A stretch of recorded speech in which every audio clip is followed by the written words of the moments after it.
Mahkamah Konstitusi mengabulkan gugatan terhadap Undang-Undang Nomor 2 Tahun 2002 tentang Kepolisian Republik Indonesia. Putusan ini membuat polisi harus mengundurkan diri atau pensiun jika ingin menduduki jabatan sipil. Dalam putusan yang dibacakan di Gedung Mahkamah Konstitusi pada Kamis siang, Hakim Konstitusi Ridwan Mansyur bilang, Pasal 28 ayat 3 Undang-Undang Polri punya substansi yang sama dengan Pasal 10 ayat 3 TAP MPR, yakni menegaskan anggota Polri hanya dapat menduduki jabatan di luar kepolisian setelah mengundurkan diri. Secara substansial, kedua ketentuan tersebut menegaskan satu hal penting, yaitu anggota Polri hanya dapat menduduki jabatan di luar kepolisian setelah mengundurkan diri atau pensiun dari dinas kepolisian.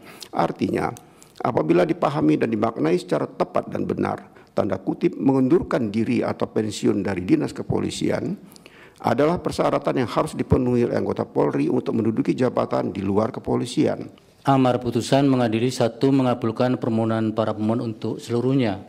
2. Menyatakan prase atau tidak berdasarkan penugasan dari Kapolri dalam penjelasan pasal 28 ayat 3 Undang-Undang Nomor 2 Tahun 2002 tentang Kepolisian Negara Republik Indonesia, Lembaran Negara Republik Indonesia tahun 2002 Nomor 2 tambahan Lembaran Negara Republik Indonesia Nomor 4168 bertentangan dengan Undang-Undang Dasar Negara Republik Indonesia tahun 1945 dan tidak mempunyai kekuatan hukum mengikat.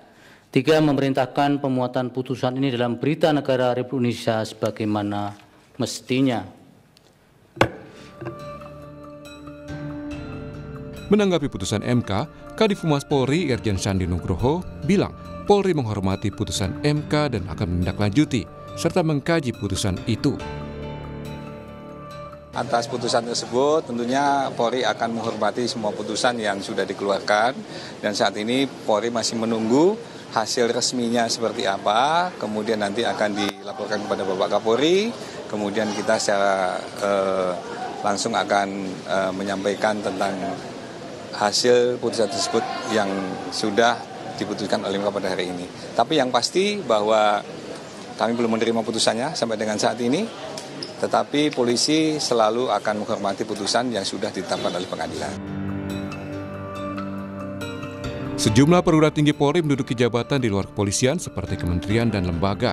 Di antaranya Komjen Ketut Suwardana, Irjen Kementerian P2MI, Komjen Joko Purwanto, Irjen Kementerian Kehutanan, Komjen M. Iqbal, Sekjen DPD RI, Komjen Puji Prasetyo Hadi, Irjen Kementerian ATR BPN, hingga Irjen Soni Sanjaya, Wakil Kepala BGN. Sementara itu, Menteri Sekretaris Negara Prasetyo Hadi menjelaskan putusan MK bersifat final dan mengikat, sehingga putusan itu adalah putusan akhir yang harus diterapkan. Jadi kita pelajari kan, tapi sebagaimana namanya putusan MK itu kan final and binding. Berarti pasti akan dijalankan gitu, Mas? Ya lah, sesuai aturan kan seperti itu. Akan meminta pejabat tersebut mengundurkan diri dari Kementerian Lembaga Bapak yang polisi? Iya kan, kalau aturannya seperti itu. Sebelumnya, gugatan terhadap Undang-Undang Nomor 2 Tahun 2002 tentang Polri diajukan dua advokat Samsul Jahidin dan Christian Adrianusite. Keduanya menilai undang-undang tersebut multitafsir dan berpotensi terjadi penyalahgunaan kekuasaan pada penegak hukum. Tim Liputan, Kompas TV.